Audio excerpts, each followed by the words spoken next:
Trump economics is a recipe for lower wages, fewer jobs, more debt. He could bankrupt America like he's bankrupted his companies. Hillary Clinton warning voters that a President Trump would actually mean fewer jobs in America. But some here say Trump is the only presidential candidate who actually created jobs in America. So who's right and who's wrong? Hi, everybody. I'm David Asman. Welcome to Forbes on Fox. Let's go in focus with Mr. Steve Forbes, Rich Karlgaard, Mike Ozanian, Elizabeth McDonald, John Tamny, and Bruce Jackson. So, Rich, what does Hillary actually know about business? Well, not much. I haven't heard any distance between her program and President Obama's programs, and that's led to this 2% growth. We're missing $2 trillion of economic growth that we should have had if we'd had better economic governing. But look, I think Trump said something amazing this week. He said he wants to make America rich, that we can only be strong if we're rich. You know, that is a simple, powerful idea. It is a simple, powerful idea. Bruce, is it a good idea? I think it would be a good idea if he could get anybody to agree with him. He can't even get the Speaker of the House to agree with him. Listen, Trump would bankrupt the country because he's not willing to touch entitlements, and we don't know enough about his businesses because we haven't seen his tax return for starters. So we really don't know enough about this guy, and you have to get along with people, and that's one of the problems that everybody admits going on in Washington, and he's out there continuing to attack people in his own party. Well, Steve, one thing we do know is what has happened over the past 7.5 years of a Democratic president. We have had terrible numbers in terms of business creation. In fact, there are more business closings than there are startups. Hillary Clinton just mentioned the debt, that Trump would be lousy for the debt, but look what's happened to the debt. It's doubled in the past 8 years. Yes, well, what Barack Obama has done is the economic equivalent of waterboarding the economy. And we see it in labor force participation rates. We see it in investment, the lack of it, the lack of startups, the lack of entrepreneurship that we normally have. So if you want 4 more years of that, Hillary Clinton will give it to you. Even worse, she's going to raise taxes, which hurts investment, which is how you get a higher standard of living. And John Tamny, she mentioned bankruptcy. Of course, not all of the bankruptcies she mentioned were Trump's fault, but the fact is her notion that businesses should always succeed all the time, that says something about what she thinks of business, doesn't it? It does, because it shows she plainly doesn't understand that any successful businessman is going to have lots of failures and sometimes bankruptcies. Now, looking at that in a bigger picture, the only way to bankrupt the U.S. economy is to have policies that are inimical to economic growth. Hillary's tax ideas are definitely inimical, but I would add that, to be fair, that Donald Trump's ideas on trade would similarly have a very chilling impact on growth. Okay, well, we can talk about that, but there's another thing besides taxes, EMAC, is regulations. And Heritage Foundation just came out with a new study showing that the regulations put in under President Obama cost $108 billion a year. These are just the regs that President Obama created. That's unbelievable. That equates to putting the size of Serbia on the businesses' heads. You got to wonder. It's a pipe dream that Congress would ever pass a nuisance tax on the White House. But here's what Hillary Clinton is also saying within, to your point about rules and regulations. There's a lot of rules and regulations in her policies. Yes. A lot of changes there. Her policies would cost $1 trillion over the next 10 years. That's according to her own admission. And Bill Clinton would never accepted his own wife's policies. Remember, he said back in the day, the era of big government is over. That's true. Mike, there's another thing that Hillary has said, specifically about energy jobs, and more specifically about carbon energy jobs. Let's play the tape. I'm the only candidate which has a policy about how to bring economic opportunity using clean, renewable energy as the key into coal country, because we're going to put a lot of coal miners and coal companies out of business.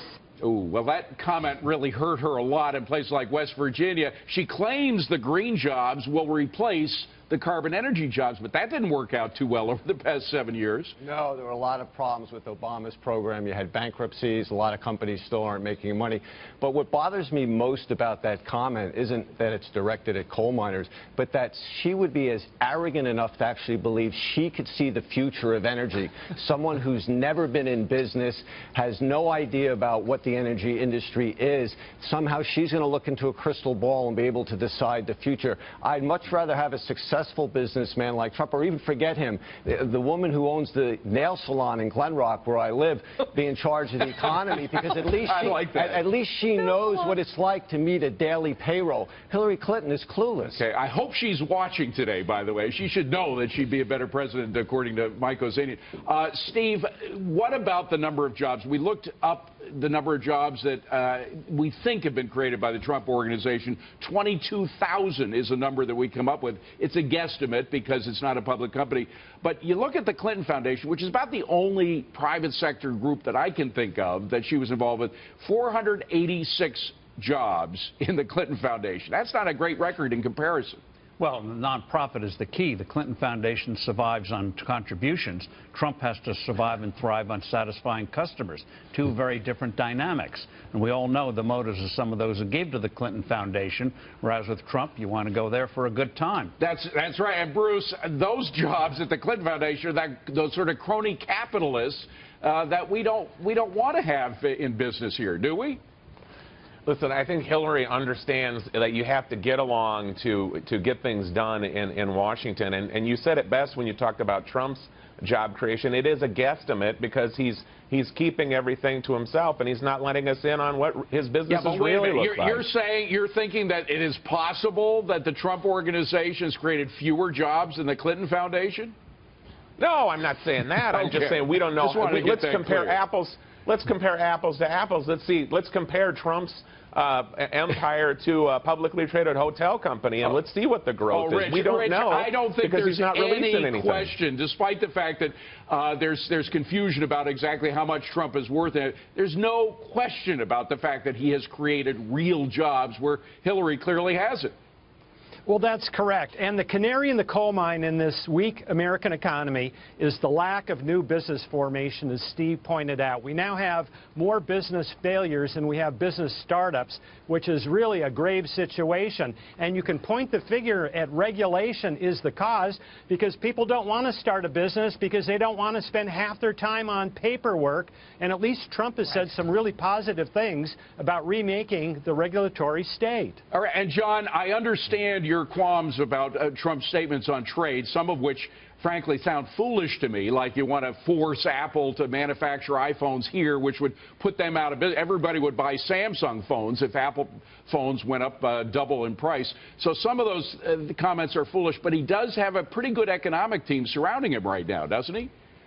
Let's hope so, but let's also remind everyone that this is basic. There's no mystery about economic growth. It's about politicians getting out of the way, about them removing governmental barriers, spending a weak dollar, taxes to production. This is simple. Let's stop talking about presidents as magical figures that can help us, please. I love that. It is not rocket science, Evac. It is pretty straightforward. It's not rocket science. John Tamny is right. And even the Democratic Party's platform from 1960 through 2008 acknowledged exactly what John Tamny is saying. Lower taxes, less government, lower regulation. They went through an identity crisis as soon as President Barack Obama was elected. Steve, that's the incredible thing that, as Emac would say, makes my head want to explode. While it's not rocket science, the science fiction that we hear very often from people who believe in planned economies is crazy. They want to force us all into this idea that doesn't really work in the real world.